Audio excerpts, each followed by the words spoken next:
Hola amigos, bienvenidos a este nuevo video, una revisión a lo que hemos vivido en la Feria Internacional del Libro del Alto en su segunda versión. Nos la hemos pasado genial haciendo contenido, paseando por los stands, saludando viejos amigos, entrevistando autores y claro, adquiriendo libros. Y en este video vamos a hacer una revisión a lo que hemos adquirido, cuáles han sido nuestras joyas en esta Feria Internacional del Libro del Alto. Abramos el baile.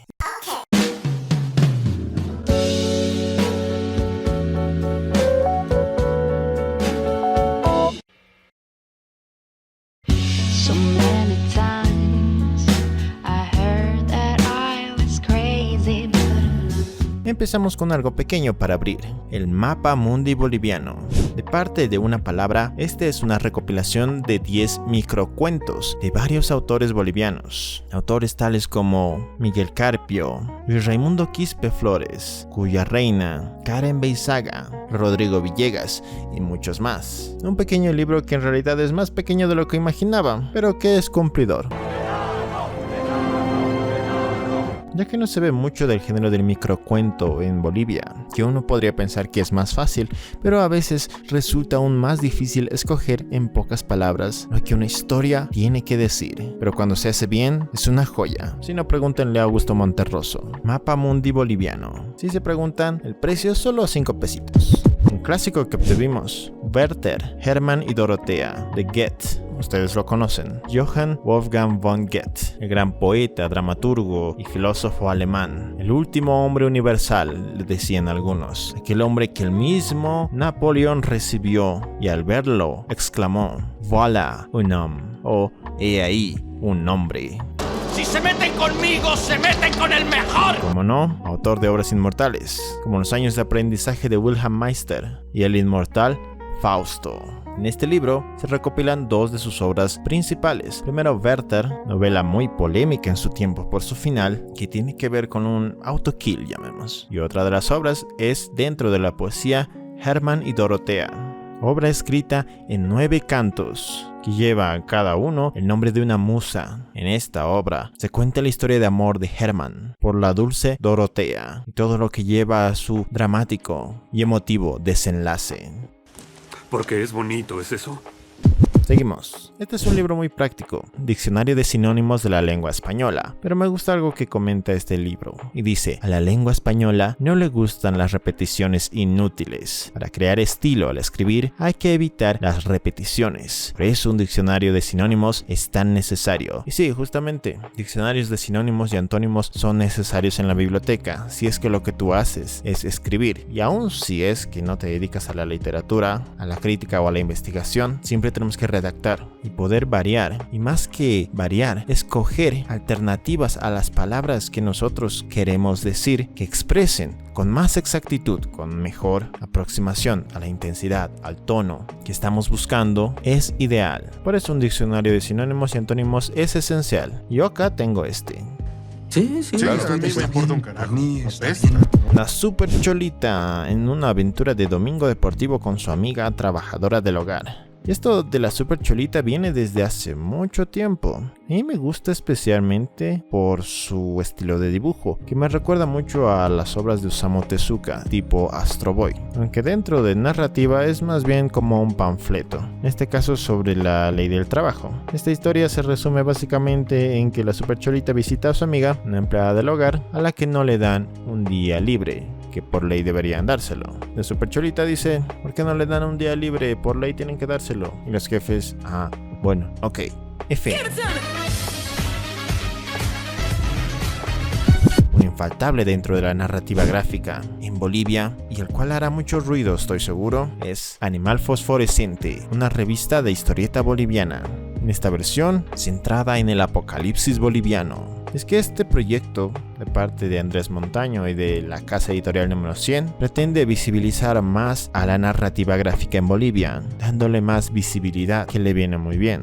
No solo a la narrativa gráfica en general, sino a nuevos autores, nuevas perspectivas. Y es que este cómic contiene 4 historias, 4 cómics de diferentes estilos en cuanto a narrativa y en cuanto a dibujo claramente. Y al publicarse de forma trimestral, las posibilidades se disparan. Y algo especialmente que me gustó, que no pasa mucho dentro de la narrativa gráfica boliviana, que en realidad tiene obras autoconclusivas la mayoría de las veces, es que en este número de la revista se nos presenta una historia, justamente la historia de William Amaru, War Me. Atentos con eso, la historia de una muchacha que después de pasar años y años recolectando chatarra en la Feria del Alto, finalmente está terminando sus prostéticos biónicos justo a tiempo, porque se verá envuelta en medio de una invasión extraterrestre. ¡Es súper cool! Una historia que arranca con todo, de la cual William Amaru mismo nos habló en nuestro recorrido por la Feria Internacional del Libro del Alto. Pero lo que más me llama la atención es que esta obra es bien cortita y nos introduce una historia más grande. Justamente por eso culmina con un continuará. Justo aquí. Continuará. Algo que parece simple pero es muy necesario dentro de la literatura boliviana. ¿Por qué? Porque este continuará significa serialización, significa varios números. Algo que es muy común en el cómic estadounidense o en el manga japonés. Historias que son tan grandes que se alargan y continúan hasta completarse. Bien o mal, terminan de contar su historia. Eso es algo que nos faltaba en el cómic boliviano. Series más largas y que cuenten historias más ambiciosas. Y que quién sabe puedan ser recopiladas en un momento. Una de las posibilidades que abre la revista Animal Fosforescente. Estaremos muy atentos a todo lo que tenga que ofrecer conforme lleguen los nuevos números. Un imperdible y algo totalmente necesario para la narrativa gráfica en Bolivia. Animal Fosforescente. Eres justo lo que estábamos buscando. Tenemos a Mariposa Blanca, de Tito Gutiérrez Varga, una obra que ganó el premio Eric Gutentag. Una novela que se dice está basada en su tiempo candente problemática del narcotráfico en regiones del Chapare, que reflexiona sobre esta aflicción en muchos casos en varias regiones del país. Será mejor que si quiere aprender a hacer mi producto, tendrá que hacerlo a mi manera. De parte de los amigos del libro, Mariposa Blanca.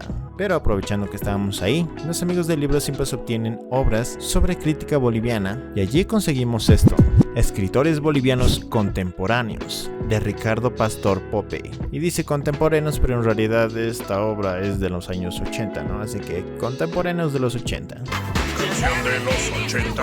Hip hop, hip hop. La cual se revisa un poco de la vida, la obra y hasta algunos cuentos de autores en particular, como Augusto Guzmán, Jesús Lara, Yolanda Bedregal, Raúl Botelho González y otros más. Del mismo stand conseguimos este otro libro, en este caso una antología del cuento femenino boliviano, de Manuel Vargas. Un libro muy llamativo, compendia una antología de un total de 26 cuentos de 24 escritoras. Claro, también tiene su tiempito, pero aún así es una excelente colección de relatos que se trata de encarar el mundo desde experiencias particulares a lo femenino. La mujer hereda la tierra.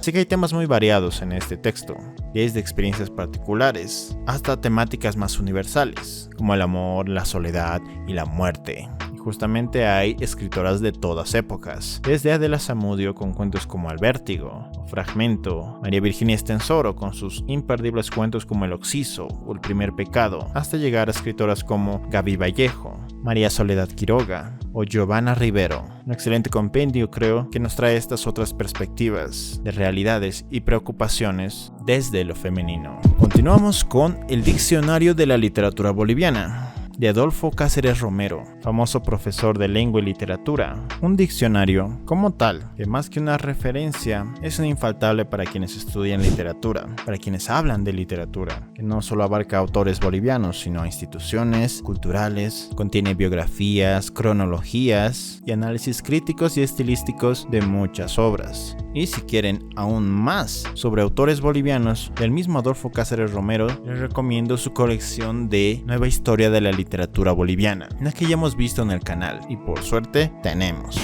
Debo reconocerlo, tiene muy buen gusto. Aún así, este diccionario de literatura boliviana funciona bien para quienes quieren saber más de lo que se ha leído y se ha escrito en Bolivia.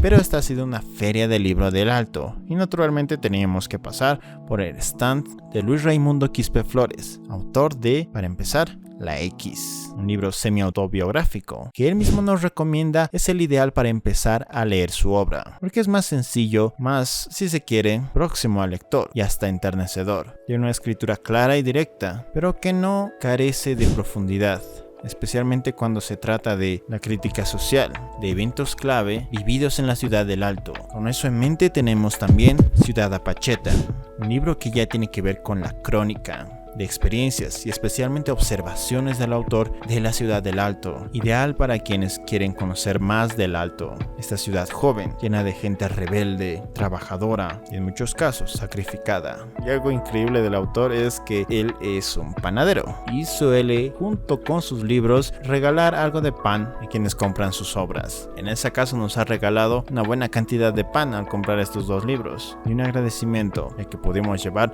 pancito a nuestra casa, además de muy buenos libros. Su hijo triunfó, mamá.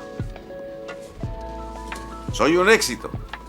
Y para saber más del autor, puedes revisar la entrevista que le hicimos en nuestro paso por la Feria Internacional del Libro del Alto. Tenemos este otro libro, No me jodas, no te jodo. Una selección de crónicas, se dice, escritas por y para el Alto. Textos compilados por Alexis Argüello, de Sobras Selectas, quien pueden conocer a través de nuestros videos, y recopila las historias y la visión de varios autores respecto a esta ciudad. Autores como Óscar Martínez, Cuya Reina, Rodrigo Urquiola, Liliana Carrillo y muchos más. Historias de todo tipo, desde las que van a espacios como la Feria del Alto, a personajes como el padre Sebastián Obermayer o la experiencia del equipo de fútbol Always Ready, pasando por Ciudad Satélite, monumentos a un perro y muchas cosas particulares más. Historias de lo que pasa, acontece, nace y se escribe del Alto. Pero ya yendo a obras un poco más internacionales, tenemos una que habíamos estado persiguiendo por mucho tiempo, y es de Albert Camus, La Peste, historia de una epidemia que cae sobre una ciudad argelina, Orán, en la cual el autor describe el comportamiento de los diversos personajes ante esta fatalidad. Una obra que puede ser esperanzadora y a su vez escalofriante por su forma de dar a conocer los eventos, sus descripciones y el estilo que ya sabemos de Camus puede llegar a ser un poco deprimente. ¿Por qué no puedo ser feliz? Pero más bien diríamos existencialista. Un poco más gordo de lo que yo imaginaba, pero es también porque este en particular contiene reflexiones que asocian la obra con los eventos que no queremos recordar de 2019-2020, aunque es un poco incómodo recordar esos tiempos. Tienes que olvidar el pasado para poder tener un futuro. No podemos ignorar al Premio Nobel de Literatura Albert Camus con su libro La Peste. Otro libro infaltable este año, no solo por una adaptación fílmica, sino por un evento científico particular y tal vez hasta algo perturbador, que nos hace experimentar otra vez el miedo de traer de vuelta aquello que se había perdido. Parque Jurásico, Jurassic Park, de Michael Crichton. La novela famosa del parque temático en el cual a través de la ciencia se han revivido a los dinosaurios para su exhibición tras años de investigación y el milagro de la clonación.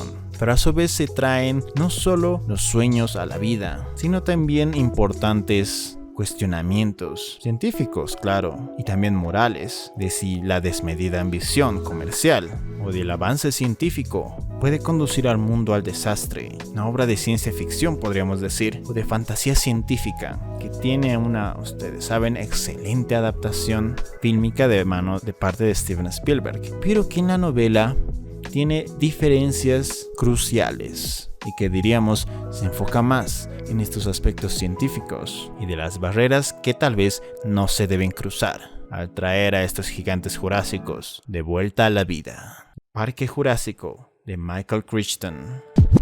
Un indispensable en cada feria es pasar por el stand del BBB, y allí nos detuvimos y arrasamos. En este caso con una de las novedades, que no son tan novedades, pero ustedes entenderán por qué. La Chascañahui, de Carlos Medinaceli. La obra clásica del costumbrismo boliviano, en el cual un joven Adolfo, estudiante de ciudad, visita a su pueblo natal, pero allí cae enamorado ante los encantos de Claudina, la de los ojos de estrella, la famosa Chascañahui, una obra que trata sobre el tema del encholamiento, sobre el tema de las diferencias entre la ciudad y el pueblo, pero a su vez mundos interiores en que la voluntad a veces no puede contra el destino.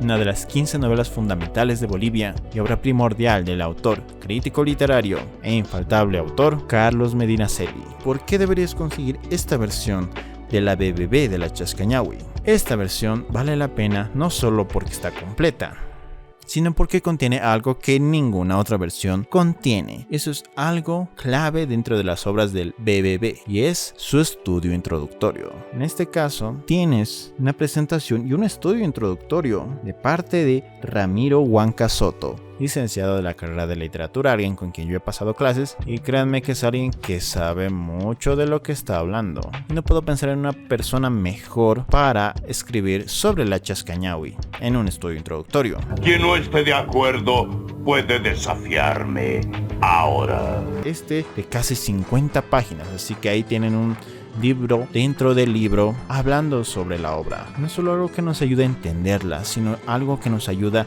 a valorarla aún más. Si eres un lector, querrás seguramente leer otra vez esta obra, La Chascañahui, de Carlos Medinaceli. Continuamos con obras del BBB. En este caso, a solo 50 pesitos, imagínense, solo 50 pesitos. Tenemos este libro gordote, gordo como el solo, que es La historia de la rebelión de Túpac Katari, de María Eugenia del Valle Siles. Lo que sabemos de Túpac Katari muchas veces es muy escueto desde el aprendizaje en colegios. Sabíamos que era un líder indígena que hizo un cerco contra los españoles, no le funcionó, hizo otro cerco, no le funcionó y bueno, lo ejecutaron. Pero en realidad es mucho más complejo que eso. En realidad la historia es mucho más compleja que esa. No la entendería.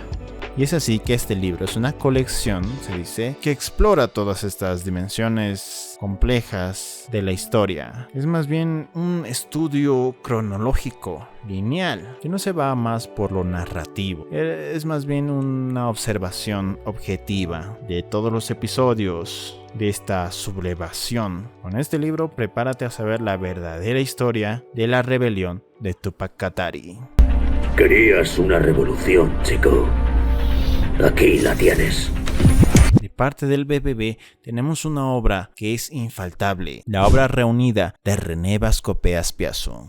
Una obra que reúne sus obras más importantes, desde su novela infaltable, Tumba Infecunda, hasta sus cuentos inmortales, como La Noche de los Turcos, hasta su obra poética en pleno, cuentos, poemas, ensayos reunidos, de un hombre que perteneció a una generación que vivió los terribles años de la dictadura, de un hombre que denunció incansablemente estos abusos de golpe y golpe de Estado. Un hombre que hizo su lucha política, pero que nunca dejó de lado al arte y la literatura, a través de las cuales se expresó completamente libre. ¿Por qué digo que es una obra que habíamos estado buscando por mucho tiempo? Es que nosotros habíamos estado cazando a Tumba Infecunda desde hace un buen tiempo. No lo habíamos encontrado en librerías de viejo, sino más que alguna librería especializada que cobraba un precio exorbitante por alguna edición de esta novela. Oh, no, vamos, amigo, por favor. Negocios son negocios. Pero acá la tenemos. Y también tenemos sus cuentos primordiales.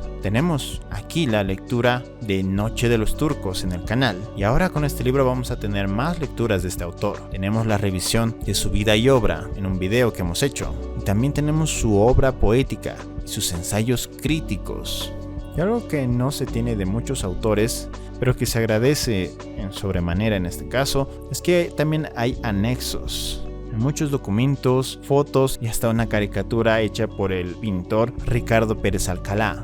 Un compendio completo de información para quien quiera disfrutar de la obra de este autor, que remata con, como les decía, un estudio introductorio que sin leer quién es el autor les puedo decir quién es. El Omar Rocha Velasco. ¿Por qué? Porque es tal vez la persona más especializada en la obra de René Bascopé. Y justamente él escribe en el estudio introductorio cómo este autor ha contribuido y ha de cierta forma construido simbólicamente a la ciudad de La Paz desde lugares, personajes de su poética, de su literatura. en un texto que él llama René Vascopeas Piazu, estante y habitante de la ciudad de La Paz. ¿Lo escuchaste? Tienes que escuchar a este hombre, puedes aprender. No solo una obra reunida, una obra completísima de René Vascopeas Piazu. Pero sé que también a ustedes les gustan los clásicos internacionales. Y acá tenemos dos gordos. Uno bien gordo. Habíamos notado en nuestra biblioteca una completa ausencia, más que por pequeñas ediciones, de las obras de Shakespeare. Tenemos acá a William Shakespeare en un compendio de algunas de sus mejores obras: Hamlet, Macbeth, Romeo y Julieta, El Mercader de Venecia y Sueño de una noche de verano. Habrían obras que me gustaría que contuviera, como La Tempestad o El Rey Lear, pero imagino que esas vienen en otro volumen. Pero lo bueno de este texto es no solo su presentación, que es alucinante, sino que tiene también una introducción que analiza la época isabelina, su poesía, su teatro, el legado y la evolución de Shakespeare, en un estudio que haría que el mismo Harold Bloom se hiciera para atrás, con lo mucho que se valora la obra del bardo. Entre Hamlet y Macbeth yo siempre voy a ser de Macbeth, pero tal vez una relectura de estas dos grandes obras pueda cambiar eso, y ya les comentaré. Pero sin duda vamos a hacer una revisión de obras del maestro del teatro isabelino, un autor que según Harold Bloom sería fundacional para la lengua inglesa y la base de lo que se convertiría en su canon occidental. Pero ese tema es para otro video. Por lo pronto disfrutamos de esta edición de William Shakespeare y sus obras fundamentales. ¡Ay! ¡Tú y tus tragedias! Acá viene un final boss, un jefe final, una obra infaltable que ustedes pidieron. Ganadora del Royal Rumble literario de este año, El Conde de Montecristo, de Alexandre Dumas. El Conde de Montecristo. Es Cristo, pedazo de imbécil. Por Alexandre Dumas. Dumas, ¿sabes de qué trata? ¿Ah? Es de un preso que escapa. Historia de Edmond Dantes, cómo por trágicos incidentes en su vida terminó en prisión, pero por su voluntad y decisión, especialmente deseo de venganza, termina escapando y adoptando la identidad del misterioso y enigmático Conde de Montecristo. Una obra que ustedes solicitaron, pero que en realidad secretamente ansiaba mucho leer, desde que hicimos el video de los autores franceses. Una obra gorda. Espero que no me tome otros 6 años leerla. No diría completísima. La novela de venganza por excelencia. La novela de escape de prisión por excelencia. La novela de Dumas por excelencia. El Conde de Montecristo. Una obra que tiene garantizada su reseña en este canal. Pero si crees que nada le gana a ese cacto, prepárate para lo que viene. ¿Qué puede ser superior a ese libro gordo? Es ahí cuando el final boss encuentra algo incluso superior dentro de nuestras expectativas para nosotros como adquisición en esta segunda Feria Internacional del Libro del Alto. Esto, una obra completa, otra vez de parte de la BBB, pero no es una obra completa común y no es de cualquier autor. Es la obra completa, reunida, de Óscar Cerruto. Una obra que ni siquiera ha sido presentada formalmente. ¡Vaya suerte! Que puedes conseguir y que estoy seguro se agotará pronto. La obra reunida de Óscar Cerruto comprende estos 2 tomos gordos. Uno enfocado en su narrativa, o sea, su novela Aluvión de Fuego, y sus cuentos inmortales, especialmente los de los libros Cerco de Penumbras, que son iniciadores de lo fantástico en el cuento boliviano, y su otro compendio famoso, La Muerte Mágica y otros relatos. Y el segundo tomo, no menos importante, abarca su obra poética. Libros como La Cifra de las Rosas, Patria de Sal Cautiva, Estrella Segregada, incluso poemas sueltos, pero además contiene sus ensayos críticos, textos inéditos, textos póstumos, sumados a un estudio introductorio de ningún otro más que el buen Cachín, Luis H. Antezana, quien prologara en su tiempo muchos de los libros de Óscar Cerruto y quien nos parece ideal para hablar de este autor boliviano. una obra infaltable para los lectores bolivianos, que yo aproveché para conseguir antes de que se agote, porque seguramente se va a agotar, y en su presentación oficial va a ser un super hit, porque lo es, y la escritura de Cerruto es de las más estilizadas que puedas encontrar, tanto en su narrativa como en su poesía o en su ensayo. No puedes decir más que es poesía, incluso dentro de su narrativa. ¿Por qué? Porque hay quien dice que todo dentro de la escritura de Cerruto es poesía. Ninguna palabra sobra, ninguna palabra falta, y todo está dicho, descrito, escrito como debe ser. Algo que es de muy gusto personal, pero aún así puedes corroborar tú mismo, adentrándote no solo en la obra, sino en el mundo narrativo, poético, literario de uno de los escritores más importantes de Bolivia en su historia, Óscar Cerruto, a través de esta obra ideal para este bicentenario de Bolivia, la obra reunida de Óscar Cerruto. Porque es algo endemoniadamente fantástico. Y bien, esos han sido los libros que hemos encontrado en esta Feria Internacional del Libro de El Alto, en su segunda versión. Nada mal, aunque esté mal que yo lo diga. Pero si quieres saber cómo nos ha ido en nuestra exploración de los stands, a qué autores hemos encontrado y qué otras novedades hemos hallado, puedes hacerlo revisando todo el material que tenemos respecto a la segunda Feria Internacional del Libro del Alto, empezando con el video que ves en pantalla. Eso me ayudará a obtener mucha